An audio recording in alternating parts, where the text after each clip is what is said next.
Bloomberg Audio Studios. Podcasts, radio, news. Hello, you're listening to Bloomberg UK Politics. I'm Caroline Hepker. And I'm Yuan. Welcome to the programme. Now, on today's show, we're going to talk about X, also known as Twitter. It's a key hub of politics in this country. It's the home of politicians, public figures and journalists alike. But does its power face a challenge now? Here's former Prime Minister David Cameron with his view on a radio show back in 2009. And talking about technology then, are you on Twitter? No, I'm not. I'm not on Twitter. I think that politicians do have to think about what we say, and I think the trouble with Twitter, the instantness of it, is I think there's too many twits might make it. Okay, so we all know what that clip was about. Well, since then, though, Twitter has played a central part in Donald Trump's election in 2019. He used it to win the Republican nomination this time around too. That's in the US. It's been the main medium by which Conservative MPs in the UK pressured Boris Johnson over Partygate. It's even where US President Joe Biden delivered his shock resignation in terms of not running in the presidential re-election race. And that was only a few weeks ago. The social media company and its controversial owner Elon Musk are also in the news today because of their cozy podcast type conversation with Donald Trump, in which he also pitched for a job in a potential second Trump White House. So it's been central to politics. Yeah, something you might have missed in the last few days is Labour MPs saying they're quitting X over the role it played in the recent riots across the UK. Polling from Savanta shows that, quote, the public may have now reached an inflection point with both X and with Musk himself. That's according to their research director. So we wanted to get the views of two social media experts on how the platform's changed, the challenges it poses, and if disgruntled MPs have anywhere else to go. Daniela Libor is managing director of global advisory firm Hepker, and Matt Navarra is a social media consultant. Thanks for both joining us on the show today. Now, Matt, I want to start with size and scope. How much news and politics is still disseminated to X? How essential is it to the political discourse in this country?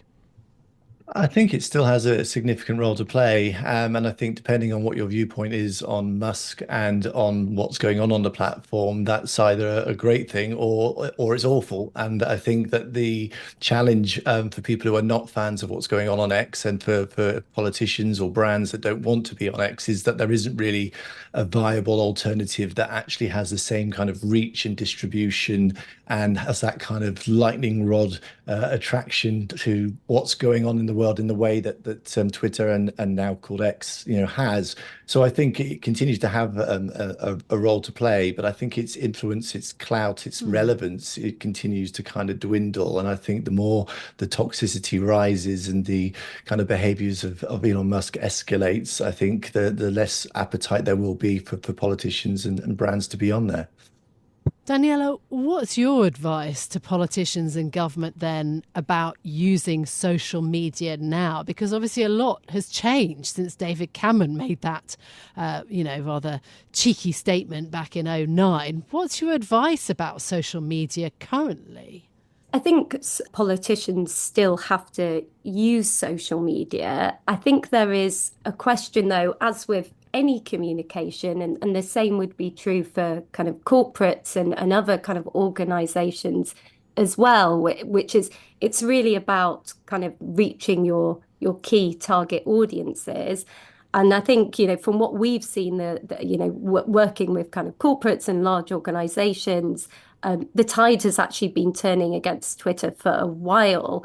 I actually think the kind of political and some of the kind of media elite are actually a little bit behind on that trend.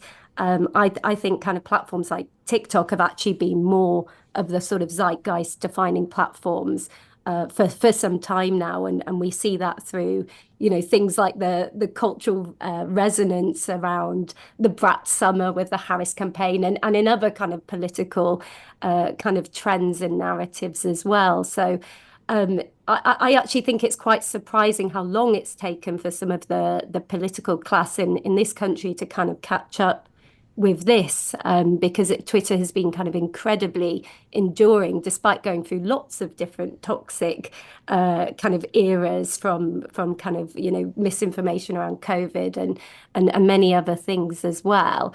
In terms of advice, I think my advice would be to really avoid the gambler's fallacy. I think just because a lot of politicians have invested time into building up a platform on Twitter and also getting a lot of followers, I don't think that means they necessarily should continue to do so in the future. I think Yeah. the kind of key thing is around where their target audiences are, Okay. who they want to reach, and then communicating with them. And that's not necessarily on Twitter anymore. That's interesting. So some kind of generational shift, which we've not really been focused on properly. Matt, I want to ask you about Elon Musk himself, because he's been the big change, of course, with X. The polling out today from Savanta says that a third of users say that Elon Musk has made the platform worse, although it should be pointed out that a quarter say that he's made it better. How much do you think Musk's public positions are changing the way that people interact with the platform? I think that with Elon Musk, that he fires off posts much like Trump in many ways, without much thought for the after effects of it and without much care for what the repercussions might be. He's already said to advertisers to go do themselves, and it doesn't really care about the fact of the impact it might have on his business. I think that he claims to be a champion of free speech, but I think he at the same time I think that it suits and uses that when it suits him, and actually most of the things that he amplifies on the platform that creates the biggest problems is misogynistic, it's homophobic, it's racist, and he has just become a kind of like a right-wing kind of cheerleader or PR manager for characters like Andrew Tate and for Tommy Robinson. And I think that makes it very testing and almost impossible for many brands to be on the platform, and it's giving rise to this kind of exodus from the platform to other places. But as we were saying a moment ago, that there aren't many viable alternatives, and there is that reach that is clamoured for by many politicians and by news broadcasters and others as well. And I think that it will stick around for some time, and I think that's why it has been so sticky, that there isn't somewhere places people can go. But I think, as your other guest was just saying, TikTok is a really good example of where younger generations have shifted to get news, to find out information about what's going on in the world, and the medium and the formats that are on that platform are quite substantially different from that's on X. So the platform's gone through huge changes, and I think that the makeup of the platform and the content on the platform is significantly different from say 2 years ago, 3 years ago, when it was pre-Musk. On that exodus, is a lot of this a left-wing thing? A lot of the discontent seems to be coming from one side of the political spectrum. I think that there's certainly it's hugely politicized as an issue. I think that Elon Musk tries to say that he is balanced in his kind of political viewpoints, but I think in terms of the toxic content, the content that I would deem, and I think the likes of Thierry Breton from the EU Commissioner, who's actually put out something in the last 24 hours about the concerns he had about before the Trump interview, is that a lot of the trouble and the problematic content comes from the right wing rhetoric that's on there, and just the vileness of a lot of it. So I don't think it's specifically a left versus right, but I think that clearly the problems are being caused by content that is tied into the things that we've seen before from those characters like Tommy Robinson, Andrew Tate, and others. Yeah, Thierry Breton published a letter to Musk, which sort of reminded Elon Musk of the due diligence required on the platform, and he included the UK in that in terms of the Digital Services Act. So that was what Thierry Breton was talking about today that you mentioned. Daniela, in terms of Keir Starmer then, I mean, okay, so you can talk about maybe the waning of the influence of Twitter, or maybe the fact that it's taken the UK political class a long time to catch up. But it does seem that Starmer is in the crosshairs of what is the world's richest person with a megaphone. And he has questioned, criticised, made fun of the Prime Minister in various posts and of the policies, as we've seen this unrest in the UK. I mean, how would you advise Starmer? How would you characterise how he has also handled that sort of aggression by Musk on the policies in the UK? Yeah, absolutely. I mean, Musk is, he's not just hostile. He's actually got to the point where he's being kind of actively belligerent towards our country and our prime minister. I think Starmer, by the way, has very, very good advice around him, and also has been quite kind of steadfast in his approach. So I think, for example, Musk kind of tagging him in posts, those kind of, trying to kind of post things, trying to engage with Starmer. I think kind of Starmer not rising to that is absolutely the right approach.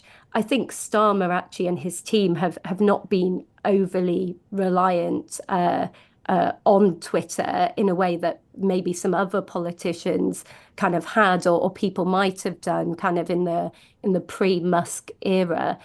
So actually, I think, in terms of my advice, I think, it would be very much to kind of continue to take the higher ground, but also think about that point of, who is Starmer trying to reach? Broad sections of the British public. Obviously, you can do that through other social media, but also I think, we should also think about other media and other kind of forums as well, including things like kind of television and going on shows which kind of large segments of the British public like as well. I think there are other ways in which he can get his messages across. Matt, how does the government handle Musk? You can see that they're a little bit of flailing around because he's the richest man in the world and he's got a very a powerful platform to spout off, and he's not really accountable to anybody. But it does seem that social media companies are effectively thumbing their nose at government parameters on free speech. Is there a risk that X is coming closer to being a publisher rather than a platform, which obviously is something that they would like to deny?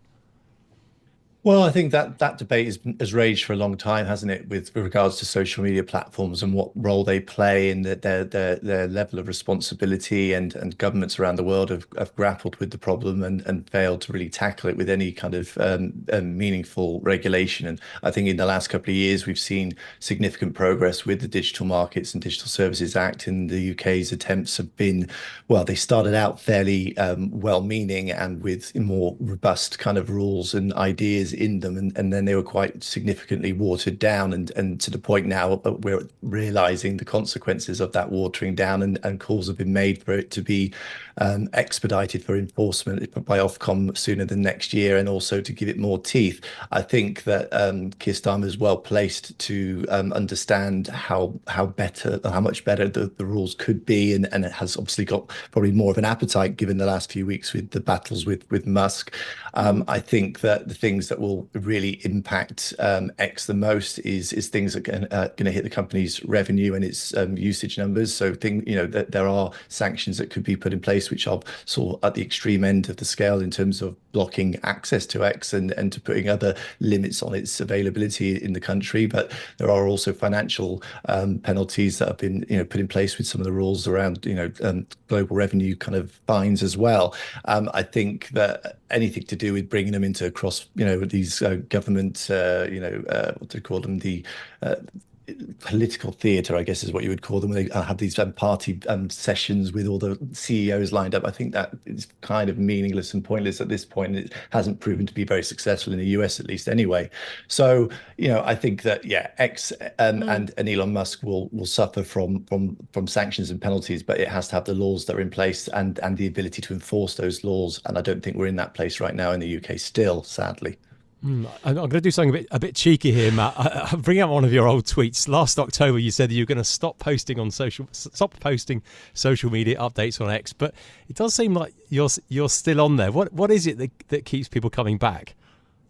Actually, so I pulled away from X last October or something. I had 175,000 followers on there. It was where I began my kind of life with social media, and I found myself being very critical of Elon Musk for many of the reasons we've talked about today, and I ceased using it. And I think in the last since October, I probably posted less than five 5 or 6 tweets in total, and all of those have been related to significant things that Elon's done on the platform to be critical of him to an audience that I think, could do with him seeing some of those points that I wanted to make. But from my point of view, I pretty much don't use X.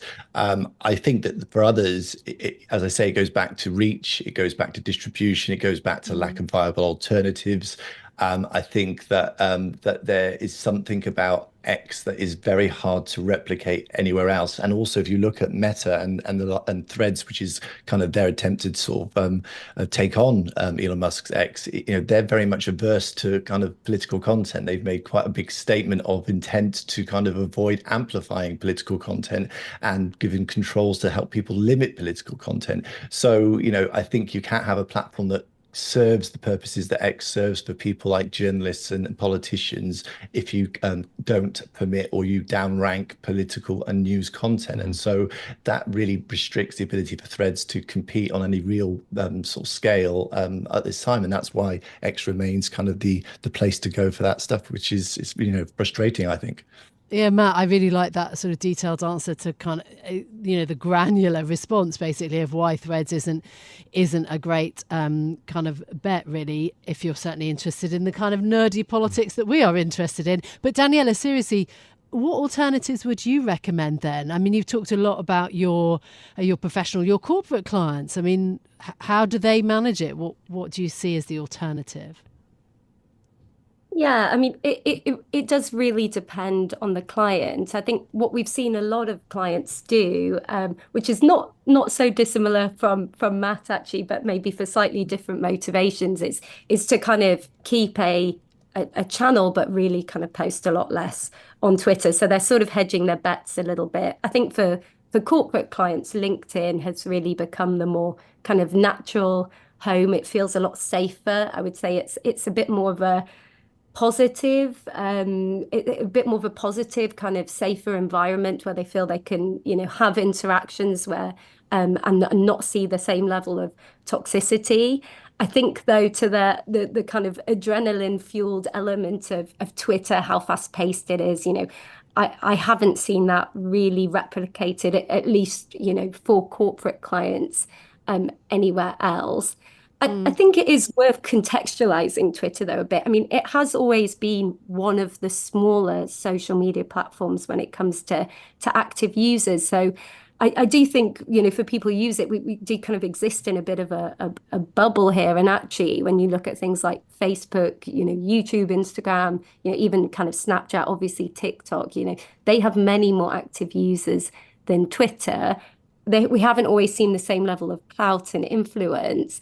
But I think, again, coming back to that kind of audience point and who you really want to be targeting, for many of our clients, that they're not going to be on Twitter anymore.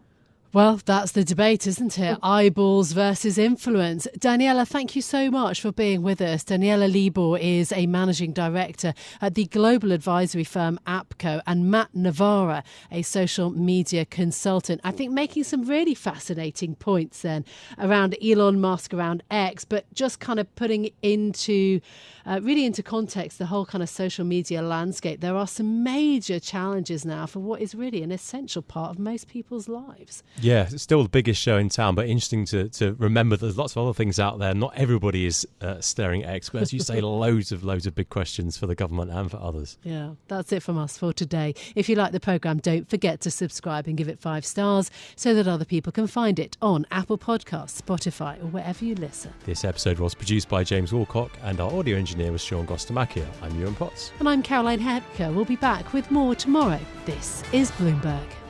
Bloomberg UK Politics. Listen weekdays at noon on DAB Digital Radio in London.